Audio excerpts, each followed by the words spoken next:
ओम नमः शिवाय. हर हर महादेव. श्री शिवाय नमस्तुभ्यं. कारुण्य सिंधू भवदुःखहारी, तुझ विन शंभू मज कोणतारी. भगवान शंकराची महिमा आहे अपरंपार. शिव करतात सर्वांचा उद्धार. त्यांची कृपा तुमच्यावर नेहमी राहो. भगवान शंकर तुमचे आयुष्य आनंदाने भरो, हीच शिवचरणी प्रार्थना. शिव हेच सत्य, शिवच सुंदर, शिव हेच अनंत, शिवच ब्रह्म, शिव हेच शक्ती, शिव हेच भक्ती.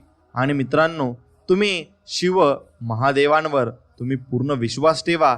ते तुम्हाला नक्कीच तारतील आणि तुमच्या संकटात ते तुम्हाला मदत करतील. असेच महादेवांचे संदेश तुम्हाला मिळावेत यासाठी आपल्या चॅनलला नक्कीच सबस्क्राईब करा आणि बाजूला असलेली घंटी नक्कीच दाबा. शिव म्हणजेच सत्याचा प्रतीक. त्याच्या चरणी सर्व संसारातील दुःख व चिंता विसरून त्यांच्या आशीर्वादाने जीवनातील मार्गदर्शन प्राप्त करा.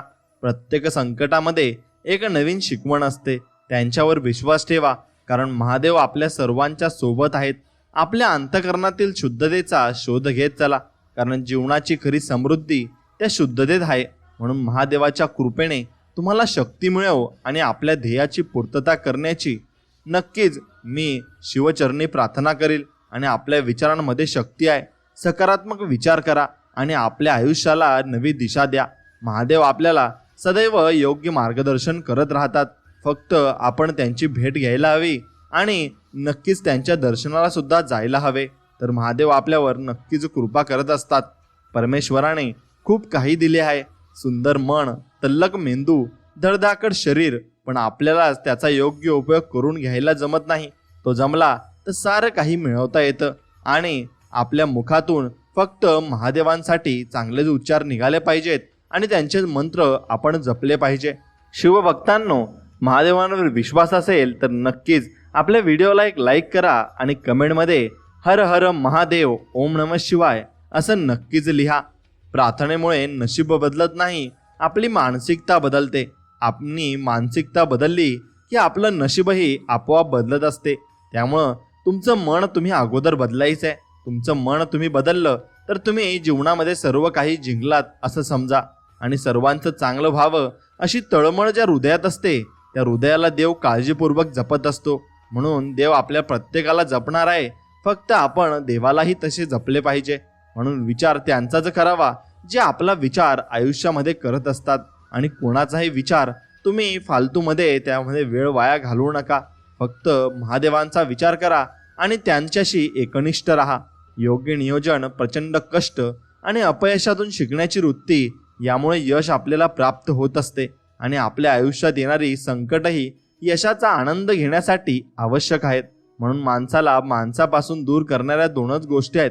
पहिली आपली जीभ आणि दुसरी म्हणजे पैसा.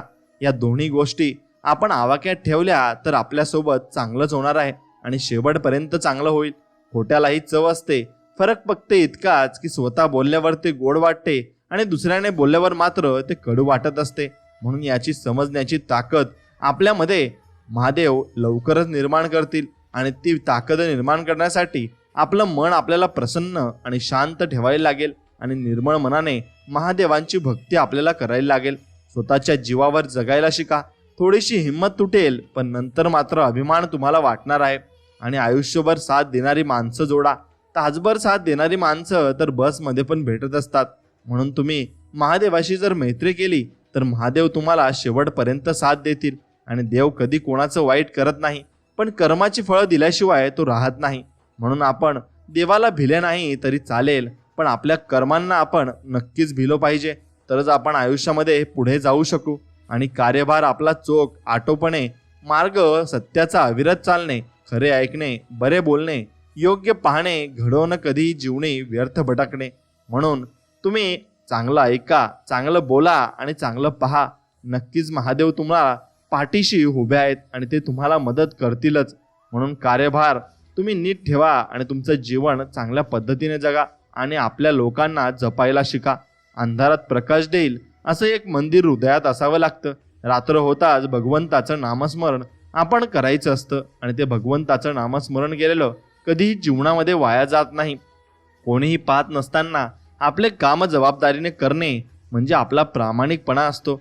आणि महादेव पाहत आहेत की नाही हे न बघता त्यांची भक्ती आपण नक्कीच केली पाहिजे.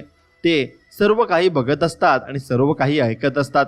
फक्त आपल्याला त्यांच्यावर भरोसा ठेवून आपल्याला ती कामगिरी पार पाडायची आहे. लोकांची तराज अजब आहे. स्वतःच्या दुःखाला नशीब म्हणतात आणि इतरांच्या दुःखाला कर्माची शिक्षा म्हणतात. ते देव ठरवणार आहे आणि देव आपलं नशीब बदलत असतो आणि आपल्याला कर्माची शिक्षा सुद्धा देत असतो. मग ते आपण देवावर सोडून द्यावे. आपण फक्त चांगले कर्म करावे आणि प्रत्येकाला चांगले बोलावे, एवढंच आपण करायचं आहे. वेद वाचणे कदाचित सोपे असेलही, पण ज्या दिवशी कोणाची वेदना वाचता येईल ना, तोच खरा ईश्वर प्राप्तीचा दिवस असेल आणि तोच दिवस आपण नक्कीच चांगला म्हणवू शकतो. म्हणून मित्रांनो, मैत्री करायची असेल ना तर महादेवांशी करा. ते तुम्हाला कधीच रडवणार नाहीत आणि कधीच दुःखी करणार नाहीत. आणि अज्ञात भीतीमुळे स्वतःला मागे राहू देऊ नका. सर्वोत्तम संधी अनेकदा अनिश्चिततेच्या दुसऱ्या बाजूला असते. आणि एक गोष्ट नेहमी लक्षात ठेवा, नशिबात पांडवासारखा वनवास असेल तर श्रीकृष्णाचा अनमोल सहवासही तुम्हाला लाभणार आहे. म्हणून तुम्हाला महादेवांनी आता कष्ट दिले असतील तर तुम्हाला पुढे महादेव सुखही देतील. फक्त तो नक्कीच तुम्ही संयम ठेवायचा आहे. आणि पाखरं हे रात्री निजत असतात, त्यांचीही रखवाली देवच करत असतो. आणि देवांचे देव महादेव सर्वांचं रक्षण करत असतात. ते कोणालाही कमी आणि जास्त लेखत नाही. जपता आले ना तर शब्दांचे मोल आयुष्य होईल अनमोल. म्हणून आपण शब्दांचे मोल जपले पाहिजे आणि शब्द आपण नीट ऐकून आणि मस्त आपण विचार करून बोलले पाहिजे. प्रत्येकाला वाटतं की समोरचा माणूस सुखी आहे, पण आपण हे विसरतो की त्याच्यासाठी आपणही समोरचाच माणूस असतो. म्हणून आपण स्वतःकडे जेवढं लक्ष दिले तेवढे चांगले असते आणि तेवढे आपल्या जीवनात पुढे जाऊ शकतो. आणि जीवनामध्ये समाधान, सहनशीलता आणि संयम असणारी व्यक्ती आयुष्यात काहीही करू शकते आणि कुठल्याही थरावर जाऊ शकते.